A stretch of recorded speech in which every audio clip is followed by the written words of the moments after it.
There's a number of things going on secretly behind closed doors at Dancing with the Stars, and I am going to break that down for you today. Okay, first of all, leading up to that very first episode, they prepare, and they are working hard on it that whole time. They don't just learn to dance in 1 week. Secondly, the pros are given the style and the song that they're going to dance to the next week, but they're given that 2 weeks in advance. So they're already thinking about their showpiece, their choreography. So as soon as that week starts, they hit the ground running the day after they wake up from making that next cut. Now, unless they've got a super talented star they're partnered with, they're not going to teach the star that choreography necessarily. They just want them to focus on, okay, let's make this cut this week. They don't want to overwhelm them. But yeah, they're definitely well armed in advance. Okay, number 2, the pros help each other. They don't show this in the series, but yeah, they're all friends behind the scenes, and they'll be like, hey, can you come watch me do my dance with so-and-so? Like, sure, if you come watch my dance with so-and-so, and they give each other tips on what might work.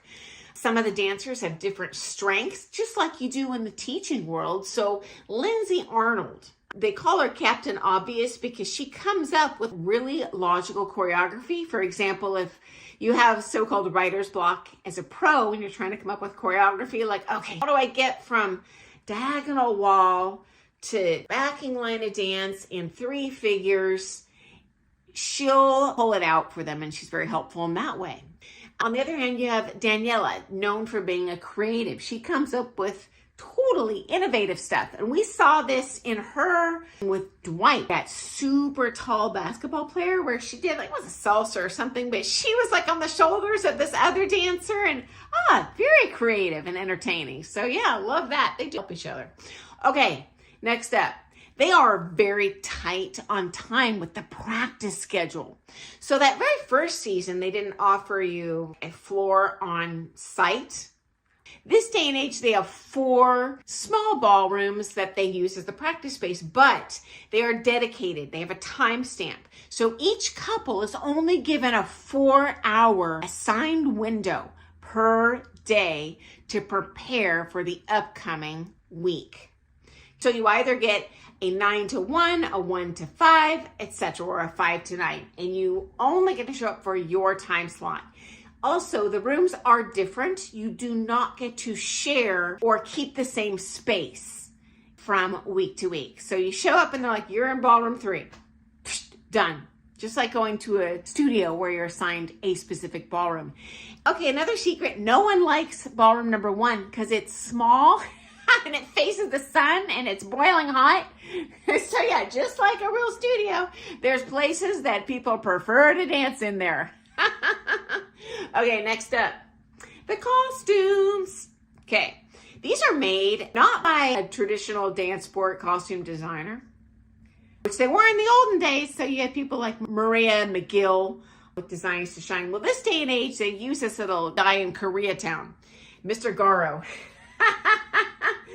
And they go in to get their measurements every Friday. This company pops out their fully made costumes over the weekend. Mind you, showtime is Tuesday. The first time they get to dance in their costume is 2 hours before the show starts. Can you imagine? As a pro dancer, oh my gosh, because whenever we have costume snafus, and yeah, costume snafus happen behind the scenes there too. As a matter of fact, Debbie Gibson had some sort of like allergy to the rhinestone glue, and they had to switch out her costume at the last second to a costume with no rhinestones. So yeah, they've got backups, but that significantly adds to the stress. Probably for me more than the dancing, because I'm a planner. Next up, you have to have your piece finished no later than Monday when you show up. So you've got rehearsals. You only get to run it through 3 times. So they're not doing this really for the dancer's benefit. They're doing it for the cameraman benefit. Because they do have booms that kind of, it's like a stick that comes down and moves around from the ceiling, but they also have I'll call it a roving cameraman that literally runs around with the camera on the floor. So those cameramen need to know the choreography exactly in advance. Not only so they get the best shots, but they're not in the way ramming into you when you're on that comp floor. So no changes allowed after Monday. And only 3 run-throughs. That's not a lot of prep time for competitors, in my opinion, for a show dance. Especially when you have to prepare on a postage stamp, right? Okay, next up. Unless it's a themed week, like, oh, it's Disney week. The pros do have some input into what their next song is going to be. And all the time they get to pick the tempo of that song.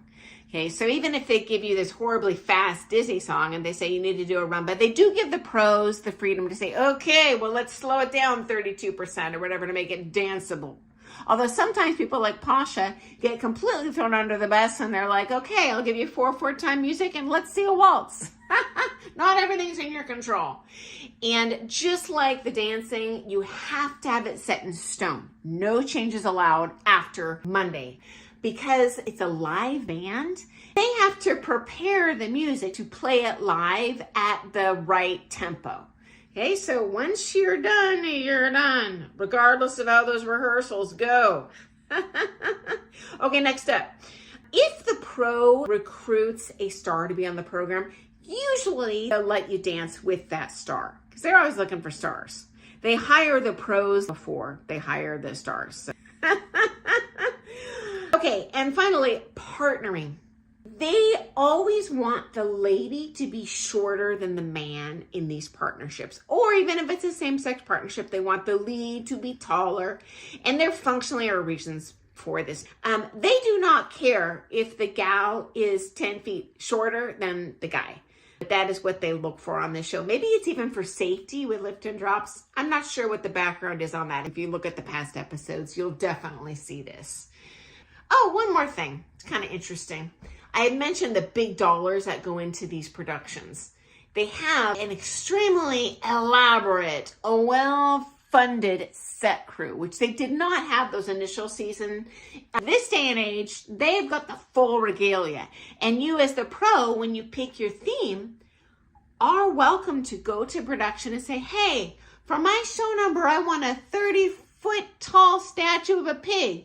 And you know what, guys? Often they'll be able to pull it out of their keisters for you that week. It's like magic. Okay, so I hope you found that stuff to be interesting. I look forward to seeing you first thing tomorrow morning for some more things ballroom dance, guys. Have an awesome day. Bye.